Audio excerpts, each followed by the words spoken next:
We're going to be going all over the entire city, asking these multimillionaires how they created their wealth and how you can start your path to becoming financially free. What industry did you decide to pursue a career in? Finance. So I'm in private equity. And what was the turning point like getting into that business? Did you always know that you were going to do that? Or No, it was pretty scary. I spent probably about 6 years in isolation to break into investment banking. Grew up homeless, first generation college student. Dad left when I was 2. At the turning point when I was 18, my mom actually had some mental struggles and battles with suicide, and I decided that I wanted to roll up my sleeves and go play with the big boys. And so I graduated from the #1 business school in the world, Wharton. Now I'm in finance doing private equity, and it's been a dream come true. That's incredible, man. Yeah. Seriously. So let me ask you this. As someone who's in private equity, right, when it comes to the way that people look at money, what would you say is the #1 thing that separates the middle class and those who end up really acquiring and building that wealth? Risk aversion. If you look at the top Forbes list, like the top 500, about 83% of that list, they were willing to go to -3 million before hitting it big. And so the risk appetite to actually kick it up to the next level, I think is something that a lot of people need to take into perspective when they say,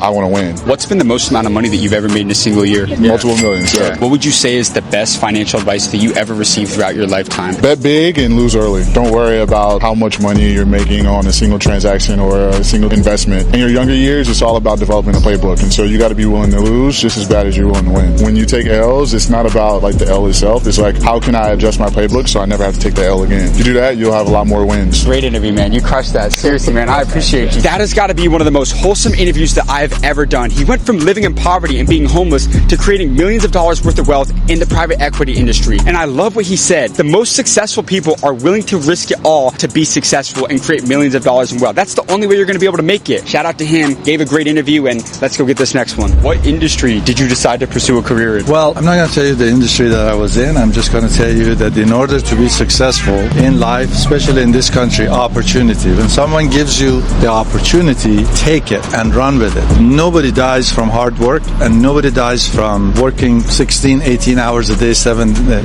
When I was young, your age, I wanted to have a Lamborghini, and I thought that was going to be the greatest achievement I'll ever have. I have over $20 million in cars now, and it doesn't even matter. I'd rather drive a Kia and be your age again, because now I can be the President of the United States and beyond. Young people like you, be grateful, work hard, set your goals high. Last thing I'm going to tell you, school is fantastic, but it's only a tool. It's not the ends to all. However, if you're going to study anything, study finance and study law. Not because of anything other than if you understand numbers, that is the universal language of the world, because you can just sit in your office and figure everything out with just numbers. Law, not to be a lawyer. God forbid anybody be a lawyer or a doctor. Don't be any of those things. That's for the ordinary people. What types of businesses did you run? Like, were you in real estate or like what? Manufacturing. Manufacturing. But if I was to do it again, I wouldn't do manufacturing. It's a lot of work, 24/7, and a lot of responsibility. And now I can only imagine if I was your age and just knew what I was doing. I was just telling my friend I could be homeless today right here at 18, and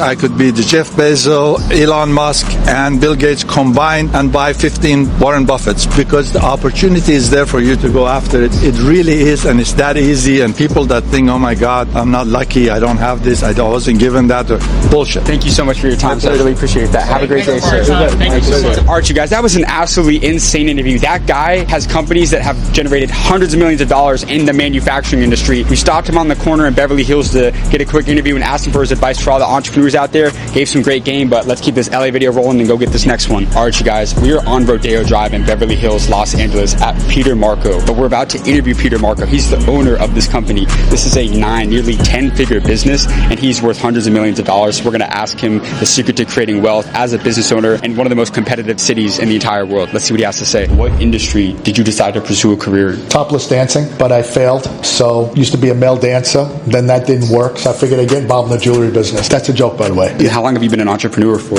So I started in the jewelry business when I was about 15 years old. I'm 62 now, so it's been a lifetime career, 47 years. And at 15, you don't really know what you want to be. I grew up in New York, and you kind of just go with the flow. Things were like falling into place for me, and I kind of rolled with it. Where did the passion come from with jewelry? So I am the first one in my family. I came from a single family, no father, since I was 4 years old. Grew up on the streets of New York, and there was no direction or guidance. I just got a break when I was 15 to clean bathrooms for a jewelry company in Manhattan, and then they hired me to be a messenger boy, and then I was promoted to a jeweler and a setter and a polisher, and then I traveled the whole world for them for like 25 years. I did Europe, Asia, Canada, Cayman Islands, Caribbean, the whole United States with a bag of jewelry worth $3 million.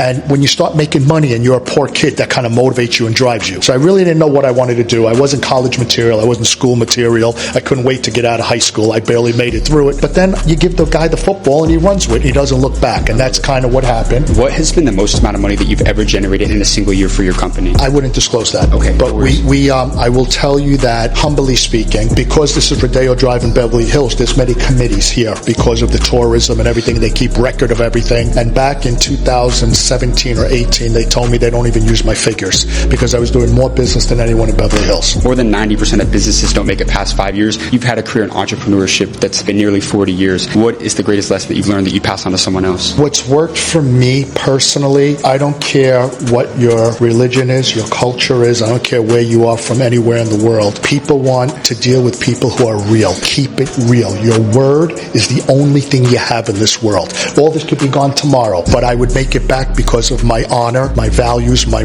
morals. So if you give your word on something, you follow through. You just keep your word and do clean business, and people will flock to you because everyone wants to deal with winners. Nobody wants to deal with a shady guy or a loser. Everybody wants to deal with the best and work hard at it. You know, there's a restaurant on the corner that closes 10 or 11 o'clock at night. For years and years, I was the last one to leave this street. I'd leave and the restaurant was closed. What is that telling you? I'm leaving 12, 1 o'clock in the morning. What you put into it, you're going to get out of it. When you see that gymnast, and you see that gymnast doing 5 flips in the air and coming down, they practice. They live it, they breathe it. And I think what also helps me is it's not a job. It's a passion. I love what I do. And that makes the world of a difference. If you're going to get up every morning and regret where you got to go and what you got to do, you're not going to be good at it. You know, a guy told me one time, he said, look at that massive ocean. Look at the Pacific Ocean. It's massive. And now you're a little boat out in that ocean. And all that water out there could kill you, but it doesn't. It's only the water that you let in that will take you down. So you just don't let it in. And if it does get in, get rid of it. You've heard the expression, it's like the boxer. You know, what do you do with that towel? You can wipe off the sweat and keep going, or you can throw the towel in. You wipe it off and you just keep going. And stay true to the people around you and stay true to the people you do business with. Amazing interview, man. Seriously. Thank you so much. I appreciate that. Man, Peter Marco dropped nothing but absolute heat. One of the most successful business owners in all of Beverly Hills. Gave some great game for all the entrepreneurs out there. One of my favorites I've ever done. Shout out to Peter Marco. Let's go get this next one. Excuse me, sir.